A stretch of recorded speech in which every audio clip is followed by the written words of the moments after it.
సద్గురువుకు పగ్గాలు అప్పగించిన తర్వాత చింతకు తావే లేదు అని బాబా చెప్తూ ఉన్నారు. అయితే సద్గురువుకి పగ్గాలు అప్పగించి జీవించడం అంటే ఏంటో మాస్టర్ గారు మనకి వివరిస్తూ ఉన్నారు.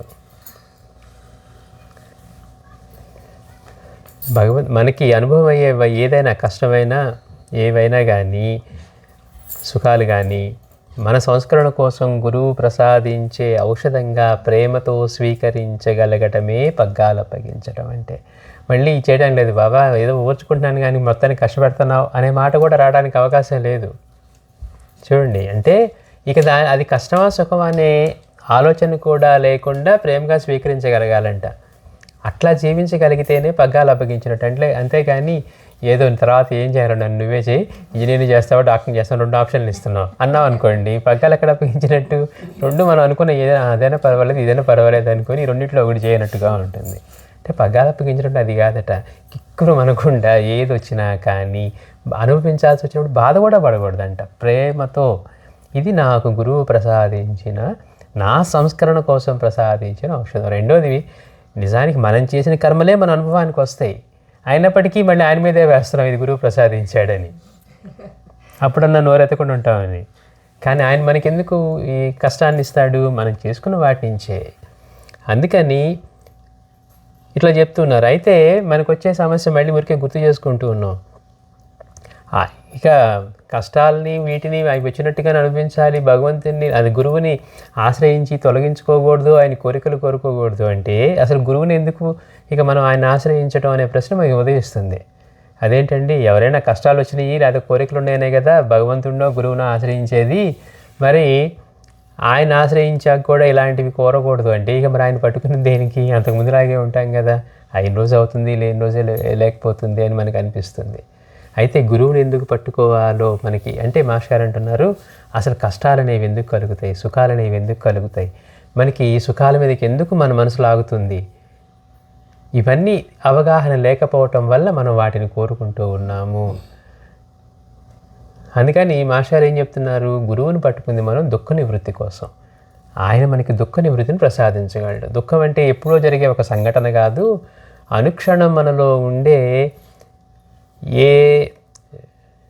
ఎంత ఉన్నా కానీ ఇంకా కావాలి అనే తపన, లేకపోతే అశాంతి, అనుక్షణం ఉండే అశాంతి, ఎన్ని ఉన్నా కానీ మనలో ఉండే అశాంతే నిజమైన దుఃఖం అంటున్నారు. ఆ దుఃఖం అనేక రకాలుగా మనలో వ్యక్తమవుతుంది. మనకున్న స్థితి జారకుండా ఉండాలని, దీన్నే నిరంతరం కొనసాగించాలని ఒకటైతే, మనం అనుకునేది మనకి దక్కకుండా వేరే వాళ్ళకి దక్కుతుంది. లాటరీ టికెట్ ఇద్దరు వెళ్ళి కొన్నాం అనుకోండి, నాకు రాలా మీకు వచ్చింది ఏంటి పరిస్థితి? పెద్ద లాటరీ తగిలింది, ఇద్దరం ఒకటే కొన్నా, అయ్యో నేను అది తీసుకుంటే బాగుండేది అనుకుంటుంది మనసు. అక్కడితో ఊరుకుంటుందా? నాకు దక్కింది వాడికి దక్కింది, ఇద్దరం వెళ్ళి కలిసే తీసుకుందాం అనుకున్నాం, ఒక్కొక్కటి వెళ్తే పర్వాలా.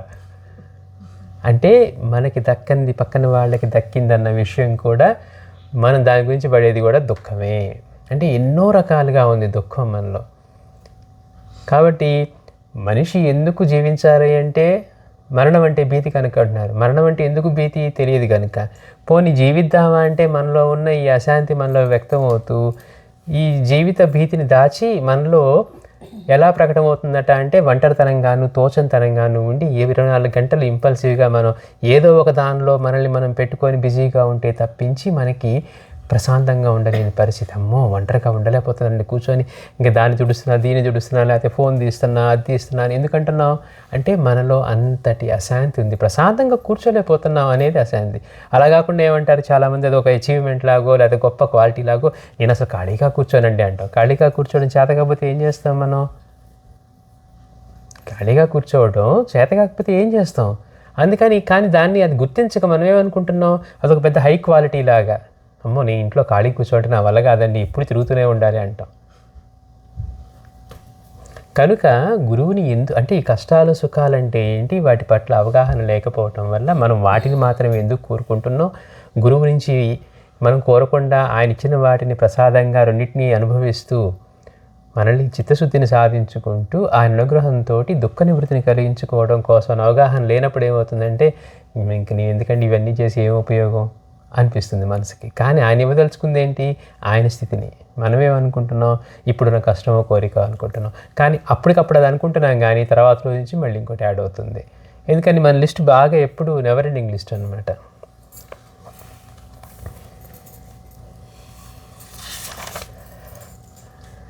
కాబట్టి ఈ రెండిటికి జీవించాలన్నా ఉండే అశాంతి, మరణభీతి, ఈ రెండిటికి కారణం ఏంటి? మనలో ఉండే నేను అనే చైతన్యం మనకు అనుభవంలో లేకపోవటం వల్లేమో జీవితంలో భీతి. మనం జీవించి ఉన్నా, ఇప్పుడు మాస్టర్ గారు అంటున్నారు, మన దేహం చిన్నప్పటి నుంచి దేహం మారుతూ ఉన్నా మనలో మారకుండా ఉంటుంది ఏంటి? నేను నేను నేను. ఆ రోజు నుంచి ఈ రోజు వరకు మనం చిన్నప్పటిది ఇప్పుడు ఫోటో చూసుకున్నాం అనుకోండి, అసలు దానికి ఏమాత్రం పోలికే ఉండదు. రూపం తీసుకున్నా, మొహంలో కవళికలు చూసుకున్నా ఎన్ని మారిపోయి ఉంటాయి. అయినా కానీ నేను నేను అని మాత్రం మనలో ఉన్న తత్వాన్ని నేను అంటున్నాం. కానీ ఆ నేనుగా అనుభవం అవ్వకుండా మాస్టర్ గారు అంటున్నారు, ఈ దేహం గాను, మనం పెట్టుకున్న ఆలోచనలు గాను, మనం పొందిన వాటి గాను అనుకోవటం వల్ల మనకి ఆ తత్వం తెలియకపోవటం వల్ల మనకు జీవించాలన్నా మరణించాలన్నా రెండు భయమే, ఆ భీతే ఏర్పడుతూ ఉంది. అందుకని ఈ రెండింటికి కారణం, దుఃఖానికి కారణం అజ్ఞానమే అంటున్నారు. అంటే మనం జీవించి ఉన్నాం, కానీ జీవించే తత్వం తెలియదు. మన ఆలోచనలే మనం అనుకుంటున్నాం, మన దేహమే మనం అనుకుంటున్నాం. మనకి ఈ సెన్సెస్తో అనుభవం అయ్యేదే నిజం అనుకుంటున్నాం. ఈ దేహమే నేను అనుకుని మన అనుభవంతోనే జీవిస్తున్నాం కనుక మనకి ఈ అశాంతి, దుఃఖం అనేది మనల్ని వెంటబడుతూనే ఉంది. ఈ అజ్ఞానం తొలగే వరకు ఎన్ని జన్మలెత్తినా దుఃఖ నివృత్తి కలగదు అంటున్నారు. ఎన్ని జన్మలనెత్తండి, ఎంత సంపదలతోనో పుట్టనివ్వండి. ఇప్పుడు ఎంతెంత గొప్ప వాళ్ళందరూ తృప్తికి ఎక్కడ శాంతిగా ఉన్నారు. మనం అనుకుంటున్నాం మనకి లేనిది వాళ్ళ దగ్గర ఉంది కనుక, వాళ్ళకి ఎంత డబ్బు ఉందండి, వాడికి ఎన్ని అవి ఉన్నాయి, హెలికాప్టర్లు ఉన్నాయి, ప్లేన్లు ఉన్నాయి అనుకుంటూ ఉంటాం. కానీ వాడికి అవి ఉన్నాయి, వాటి గురించి కాదు, వాడికి లేని దాని గురించే పోతూ ఉంటుంది. అందుకని దూరం నుంచి మనం చూసి మన దగ్గర లేనిది వాడి దగ్గర ఉంది కాబట్టి వాడు సుఖంగానూ సంతోషంగా ఉన్నాడని మనం అనుకుంటాం. కానీ అవి ఉన్నాడు, వాటి గురించి వాడికి ఆలోచన కూడా ఉండదు. వాడికి ఏది లేదో దాని మీద ఉంటుంది. అందుకని వాడు తృప్తిగా ఉండడు, శాంతిగా ఉండడు. మనిషి తత్వం ఎవరైతే తెలుసుకొని నేను అంటే ఈ చైతన్యమే అని తెలుసుకున్న వాడికి మాత్రమే ఆనంద స్థితి ఉంటుంది. వాళ్ళే మహనీయులు. బాబా ఏమంటున్నారు? ఆయన అంటిపెట్టుకొని ఉంటే మామిడి పండులాగా, అంటిపెట్టుకున్న మామిడి పండులా ఉంటే నా స్థితే నీకు ఇస్తాను, నీ కర్మ నశిస్తుంది, నీవే నేనుగా మారిపోతావా అంటున్నారు ఆయన. ఇప్పుడు చెప్పండి, ఆయన్ని ఎందుకు ఆశ్రయించాలంటే ఇది, పగ్గాలు అప్పగించాలంటే ఎందుకు అప్పగించాలి అంటే ఇందుకోసం. అందుకని మాస్టర్ గారు అంటున్నారు, ఆత్మజ్ఞానం లేకపోవడమే అట్టి భయాలకి కారణం. తన గురించి తనకి తెలియకపోవటమే. తను అంటే దేహమే అనే అనుభవంతో ఆలోచనలే నా అనుభవం అనేది. చూడండి, ఆలోచనలు కూడా మనకి తెలిసిన వాటి గురించి, విన్న వాటి గురించి ఆలోచన చేయగలం. కానీ ఏమన్నా ఇవే లోకాలు ఉంటాయంటే, పాతాళ లోకంలో రోడ్లు ఉంటాయా లేవని మనకి ఇప్పుడు నా ఆలోచన వస్తుందా? ఎప్పుడు వినలా తెలియదు. ఒకసారి విని అక్కడ ఉంటాయంటే అప్పుడు మళ్ళీ ఆలోచన వస్తుంది. అంటే మనకి తెలియని విషయం గురించి ఆలోచన కూడా రాదు. కానీ మనమేమనుకుంటాం, ఈ ఆలోచనలు ఎప్పటి గొప్పగా ఆలోచిస్తాం అనుకుంటూ ఉంటాం. మనకి చెప్పిన విషయాల మీద తప్పించి ఇంకొక విషయం మీద ఆలోచన వచ్చే అవకాశం కూడా లేదు. తెలియని దాని గురించి ఎప్పుడు ఆలోచించాం. అక్కడ మిల్కీ వేలో ఏదో ఉంటుందంటండి, సైంటిస్టులు ఇంతమంది కనుక్కుంటున్నారండి, నాకేం తెలియట్లేదు అని ఆలోచన ఎందుకు రాదు? మనకి వాటి గురించి తెలియదు కనుక. అంటే ఆత్మజ్ఞానం లేకపోవడమే అట్టి భయాలకు కారణం. అంటే సర్వ దుఃఖాలకు మూలం అదే. అది నివారణ కానిదే దుఃఖం నశించదు, ఏదో ఒక రూపంలో వెంటాడుతూనే ఉంటుంది. ఇది తెలియక యోచించక ఒంటరితనం, తోచంతనం, తీరని అసంతృప్తులను ఇతర రీతిలో మరుగుపరుచుకోవడం మనం ఇట్లా ఇతర రీతిలో మరుగుపరుచుకోవడం చూడటమే మనం ఇతర సుఖాలకి, లాభాల కోసం ప్రాకులాడటంలో తొంగి చూసే అధర్మం, అవినీతి, స్వార్థం, ద్వేష, అసూయాదులన్నీ అట్టి ప్రయత్నాల పర్యవసానాలే. ఎందుకు జరుగుతుంది అంటే, ఇంకా ఉంటే ఏమన్నా బాగుంటుందేమో, ఇప్పుడు అశాంతిగా ఉంది, అయ్యో నా దగ్గర ఇంతే ఉంది, ఇంకా ఎక్కువ ఉంటే తృప్తిగా ఉంటుందేమో, ఆనందంగా ఉంటాయేమో, నేను నా తర్వాత తరాల వాళ్ళు అనుకుంటూ వాడు చేసే ప్రయత్నాలు ఏమవుతుంది? అశాంతి నుంచి వాటి వల్ల అవినీతి, అధర్మం, స్వార్థం, ద్వేషం ఇవన్నీ కూడా వాటిలోంచి బయటపడే ఈ పర్యవసానాలే అంటున్నారు. అట్టి మూల సమస్యను గుర్తించకుండా దోపభూషమైన ఈ క్రియాకలాపాల్లో కాలం గడిపేయడానికి మాత్రమే ఉపకరిస్తాయి. దుఃఖం యొక్క మూలం ఆత్మజ్ఞానం లేకపోవడమే అని తెలిసి నేను అన్న దాని తత్వాన్ని తెలియయత్నించిన వాడు బుద్ధుడు మొదలైన ఆత్మవేత్తలు. మాస్టర్ లాంటి వాళ్ళందరూ అది. అంటే ఏంటి, మనకి ఒక మంచి పదవి, ఉద్యోగం వస్తే హాయిగా బతికేయచ్చు అనుకుంటున్నాం. మరి మాస్టర్ గారు వస్తే అలాంటివి తీసుకోలేదు కదా.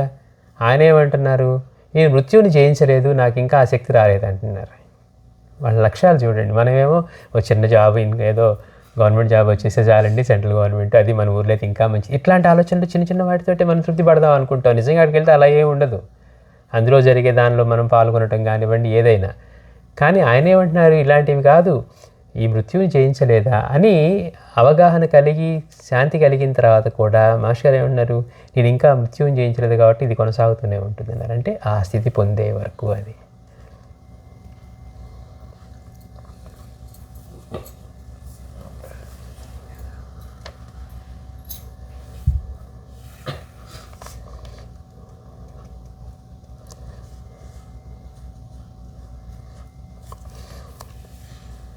పగ్గాలు బండిలాగే పశువులను నిగ్రహించడానికి సరైన బాటను మళ్ళీలా చూసే కళ్ళాలే కదా.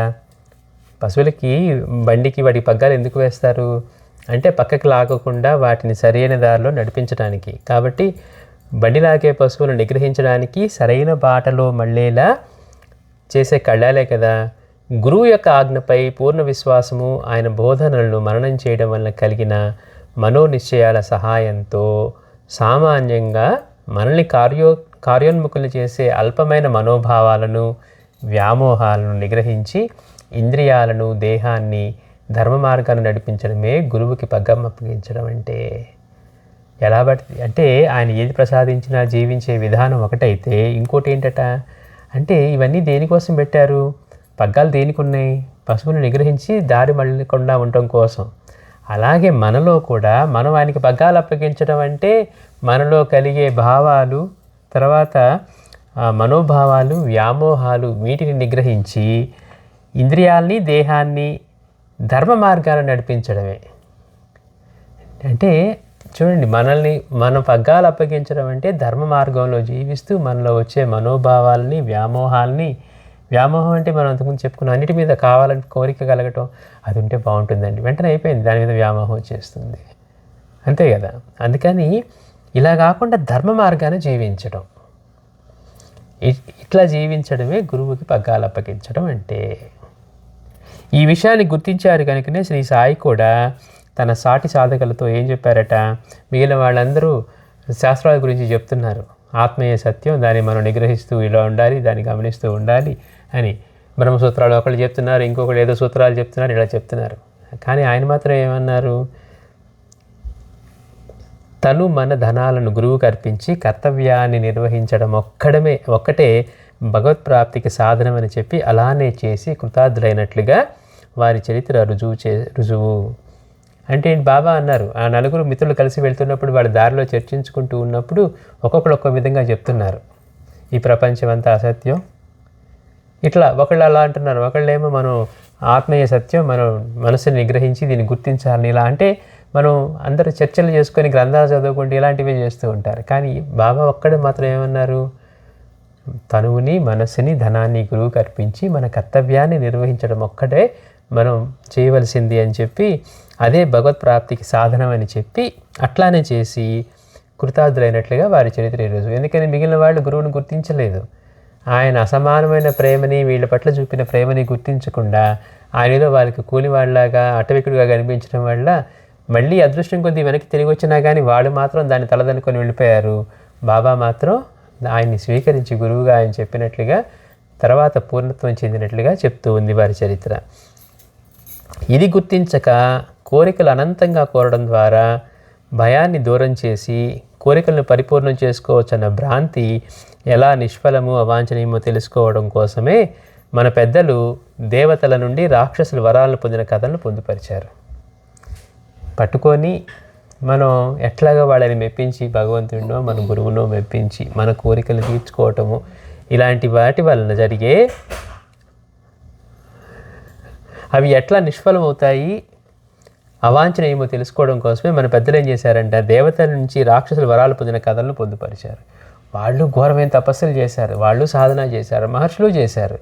కానీ వాళ్ళు ఎలాంటి కోరికలు కోరారు అంటే ఒక్కడు కూడా శ్రేయస్సు పొందలేదు, లేకపోతే శాశ్వతత్వం పొందలేదు. చూడండి, అందుకని మాస్టర్ గారు అంటున్నారు, ఇట్లాంటి కథలను ఎందుకు పెద్దలు పొందుపరిచారు చెప్తున్నారు. అట్టివి పొందగలిగిన వారే లోకకంటకులైన రాక్షసులు కాగలిగారు. అట్టి మోహంతో భగవత్ సేవకు ఉపక్రమించడం రాక్షసత్వానికి నాంది. అంటే కోరికలు కోరటం కోసం భగవత్ సేవకు ఉపక్రమించడం అంటే రాక్షసత్వానికి నాందట. ఈ దోషమున్నంత వరకు దుఃఖరాహిత్యానికి మూలమైన జ్ఞానం కానీ దానికి సాధనమైన గురుసేవ వివేకాదులు కానీ మనిషికి రుచించవు. ఎందుకని? ఇప్పుడు నేను ఆయన పట్టుకొని కోరికలే తీర్చుకోవాలని ఉన్నంతసేపు గురుసేవ మీద కానీ ఆ గురువును పట్టుకోవాలన్న ఆలోచన కానీ అలాంటి వివేకం కానీ మనిషికి జనించవు అంటున్నారు. అంటే ఏంటి? రాక్షసులు చేసిన పని అదే. తపస్సులు చేశారంట, వాళ్ళ కోరికలు తీర్చుకున్నారు, వాళ్ళు లోకకంటకులు అయ్యారు, మళ్ళీ ఎవరు వరాలు ఇచ్చారో వాళ్ళ చేతే వధింపబడ్డారు.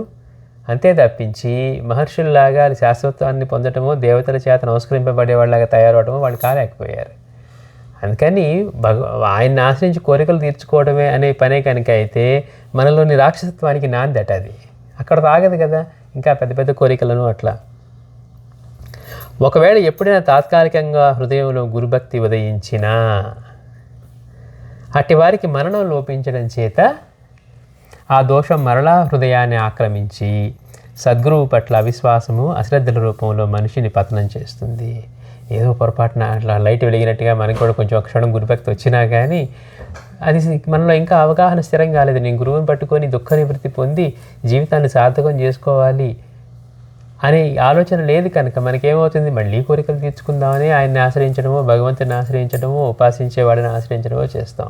అందుకని అది రాక్షసత్వానికే నాంది తప్పించి మననం లోపించడం చేత అప్పుడెప్పుడో విన్నామండి అవన్నీ ఎక్కడ గుర్తుంటాయి అని అనుకుంటాం మనం. కారణం ఏంటి? మననం చేయట్లేదు.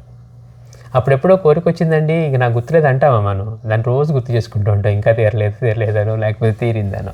అంటే ఎందుకు అనుకుంటున్నామంటే గురువు పైన భక్తి కానీ మనకి స్థిరం అవ్వాలంటే ముందు వారి లీలా శ్రవణం చేసి మననం చేయాలి. అప్పుడు మాత్రమే అది మనల్ని ఈ దారిలో ఉంచుతుంది తప్పించి ఇవాళ మనం విని సపోజ్ ఒక నెల రోజుల దాకా వెళ్ళలేదనుకోండి, మనం మిగిలిన వాళ్ళతో గడిపే జీవితంలో మన జీవితం వాళ్ళతో లాగే ఉంటుంది తప్పించి మనకి ప్రత్యేకంగా ఏమీ మిగలదు. అంటే అప్పటికల్లా ఇందులో ఇవాళ పోసే నీళ్లు కాస్త ఆవిరైపోయి ఉంటాయి, లేకపోతే మొత్తం మనకున్న బలహీనతల ద్వారా జారిపోయి ఉంటాయి. అందుకని మననం అంత అవసరం. అంటే ఎప్పుడో ఒకసారి ఉదయించి సత్వగుణం అమ్మో సంవత్సరం నుంచి పారాయణ చేయలేదు వాళ్ళు చేద్దాం అనుకుంటాం, అట్లా ఉంటుంది మన పరిస్థితి. ఎందుకని? మననం లోపించడం చేత. కనుక అట్టి హృదయాన్ని మళ్ళీ ఆ దోషం మనలా ఆక్రమించి సద్గురువు పట్ల అవిశ్వాసము అశ్రద్ధల రూపంలో మనిషిని పతనం చేస్తుంది. దీన్ని గుర్తించి సాధకుడు యత్నంతో గురుభక్తిని నిలుపుకోవాలి. అందుకని ఏమన్నారు? గురుభక్తి ఎట్లాంటిదట అంటే మనం వెలిగించిన దీపం లాంటిది. ప్రతి క్షణం దీపం వెలిగించే ఉండేది వెలుగుతూ ఉంటుందంటే ఉండదు, గాలి వస్తూ ఉంటే దీపం రెపరెపలాడుతూ ఉంటుంది. మన భక్తి కూడా అదే. అందుకని మనం భక్తి అనే దీపాన్ని వెలిగించినప్పుడు ఎట్లయితే దీపం ఆరిపోకూడదని రెండు అక్కడి నుంచి పక్కకి వెళ్తున్నాం అనుకోండి, పక్క గదిలోకి వెళ్ళాలి లేకపోతే పక్క ఇంటికి తీసుకువెళ్ళాలి, దీపాన్ని ఏం చేస్తాం? దానికి చేతులు అడ్డు పెట్టో లేకపోతే దాని మీద ఒక గ్లాస్ పెట్టో గాలి తగలకుండా దీపం ఆరిపోకుండా చూసుకుంటాం. అట్లానే మనలో గురుభక్తి మనలో అలా ఆరిపోకుండా అదే తగ్గిపోకుండా దాన్ని మనమే ప్రయత్నం చేసుకోవాలి. అదే అంటున్నారు మాస్టర్ గారు ఇక్కడ. సాధకుడు యత్నంతో గురుభక్తిని నిలుపుకోవాలి. అందుకు సాధనాలు సద్గురు చరిత్రపారాయణ, బోధల మననం, వివేకం, సత్సాంగత్యం, నిజ జీవితంలో వాటిని అనుష్ఠించే యత్నం.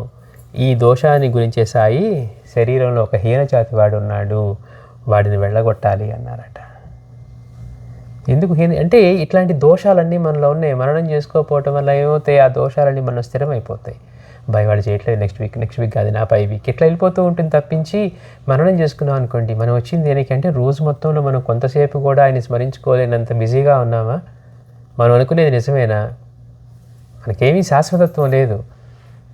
మనం ఇచ్చిన సమయంలో రోజు మొత్తంలో ఆయనకి కొంత సమయమైనా మన శ్రేయస్సు కోసం ఇస్తున్నామా? ఏదో బాబా అడుగుతున్నారండి రోజు మీరు ఏదో $100 సంపాదించినాక నాకు $20 ఇమ్మని అడుగుతున్నాడా?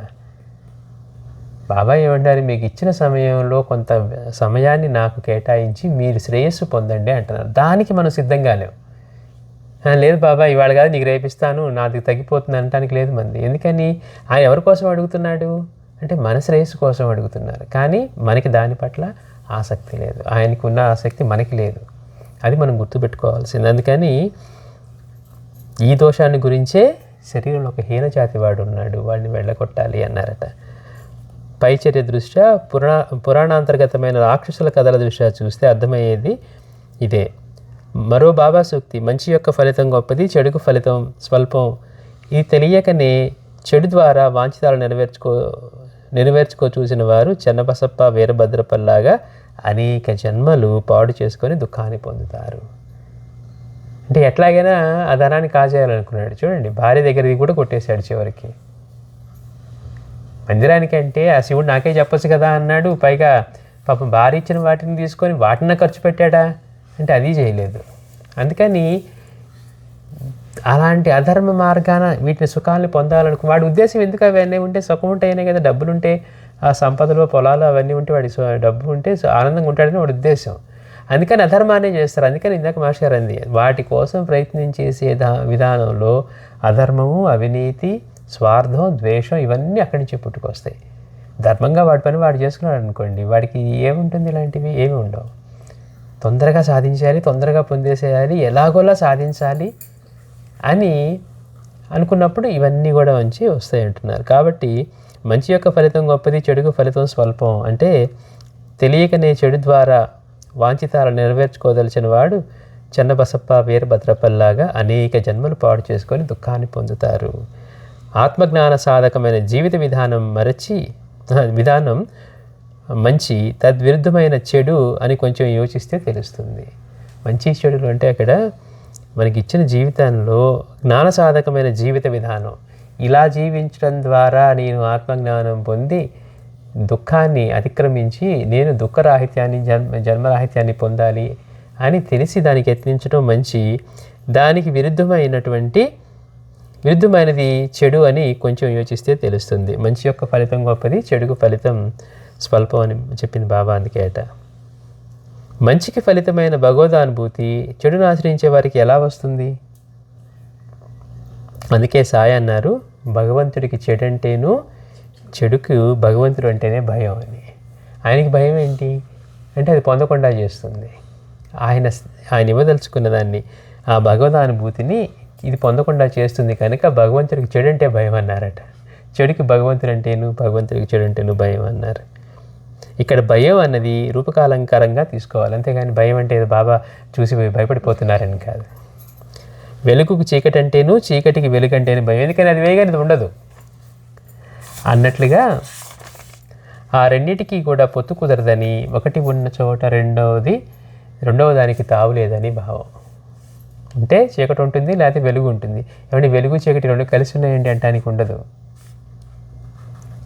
సాయి చెప్పిన వైరాగ్యాన్ని అంటిపెట్టుకో, సన్యాసికి స్త్రీలు చాలా ప్రమాదం, దైవాన్ని స్మరిస్తూ అహాన్ని చంపుకో, కామాన్ని జయించిన వాడెవడు దైవాన్ని చూడలేడు అనే సూక్తి.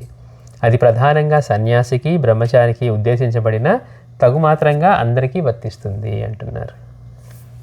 అది అంటే మాస్టర్ గారు ఒకటే మాట అన్నారు, మనలో కష్టాలు సుఖాలు మనకి ఎందుకు కలుగుతాయి, మనం సుఖాన్ని ఎందుకు వాటినే కోరుకుంటాము, కారణం ఏంటి?